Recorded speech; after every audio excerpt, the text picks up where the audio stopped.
This is Somsat News, the voice for all. dhinaca kalena wali arrimihii qaatuma ayaan ku guda jirnay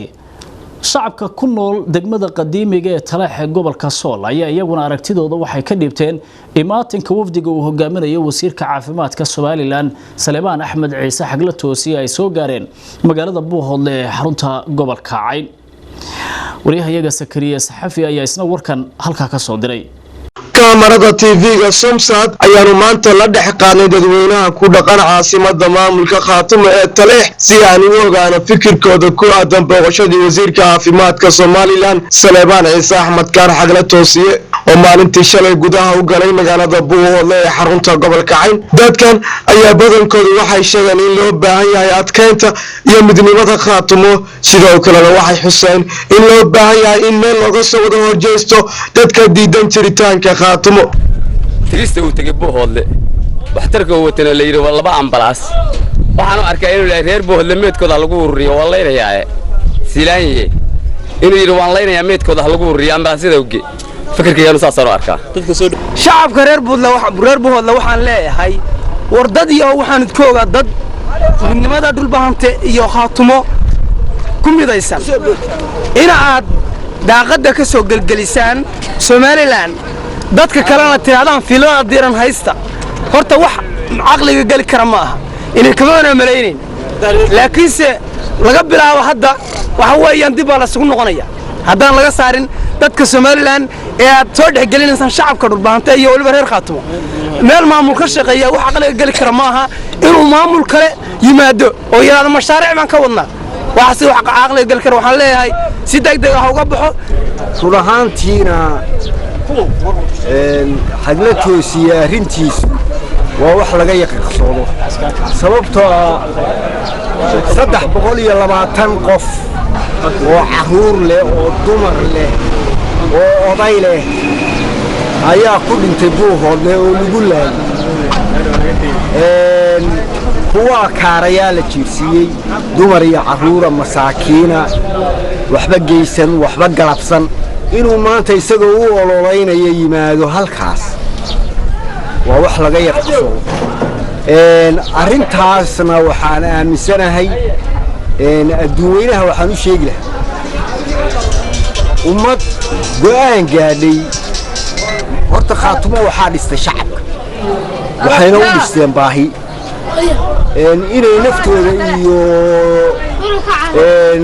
mustaqbalkooda ku badbaadiyaan bayna u dhisteen marka waxa weeye hadii sharciga caalamka dib loo eego waxa soo baxaysa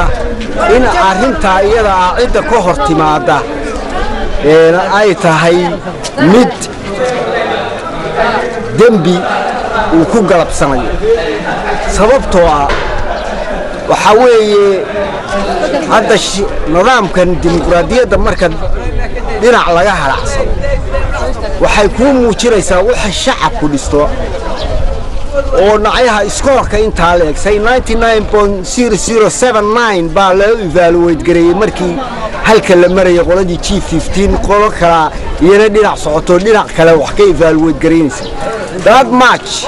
marka la eego sharci ahaan cid ka hortimaada ama maamul ha ahaato ama shakhsi ha ama group ha ahaato dambi bay galabsanayaan marka dib loo eego databaseski laga urushay shacabka ku nool gobolada SSC iyo kuwa Soomaaliland oo halka tarka ama baa Puntland oo halka sii dhungalaynaya adduunyada waxaan u sheegi lahaa eeg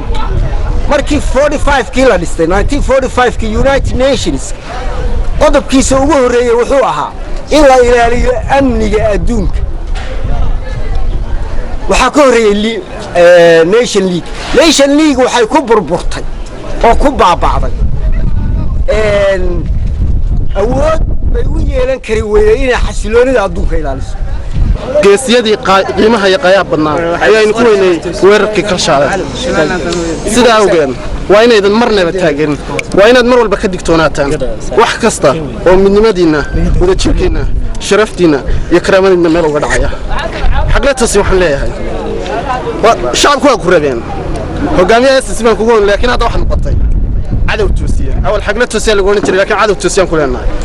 waxaan ku leenahay buuhoodle iskaga bax talaba sharciyan ka qaadan hadda ka bixi weeyeen waagu dhufatay bismillah ma waxa saamay dadweynaha qaatoono ana wax badan ka hadlayo waxaan ka hadlayaa mid fariin baan u dirayaa shacabka reer buuhoodle waxaan ku ogeyn shacab midnimada Soomaaliyeed midnimada qaatoono u taagan kaanu filayn shacab ah in ay u daba dhaqaan ama ay soo dhaweeyaan dabaqdhaqayaasha kasoo yimi Hargeysa iyo Burco laga soo keenay markaana waxaan leenahay haddaan nahay shacabka reer Khaatumo ee ku nool Taleex dhalinyarada waxaan u sheegnaa inay sida ugu dhaqsaha badan jawaab cad naga siiyaan xagatusi wuxuu meesha ku yimi iyo wuxuu joogo in uu iska yimniku isu soo dhiibay oo isku soo dhiibay shacabka reer Khaatumo iyo in uu yimi magaalada Buuhoodle waxa maalintii labaad ku sugan xagla toosiye oo ah wasiir ka tirsan Soomaaliland iyadoo maantana uu dhacay mudaaraad looga soo horjeedo isla markaana lagu dalbanayo inuu isaga baxo magaalada waana markii ugu horeysay ee wasiir ka socda maamulka Soomaaliland ama mas'uul ka socda maamulkaasi uu soo gaadho magaalada Buuhoodle Zakariya Cabdiraxmaan Axmed Zakariya Saxafi Shamsa TV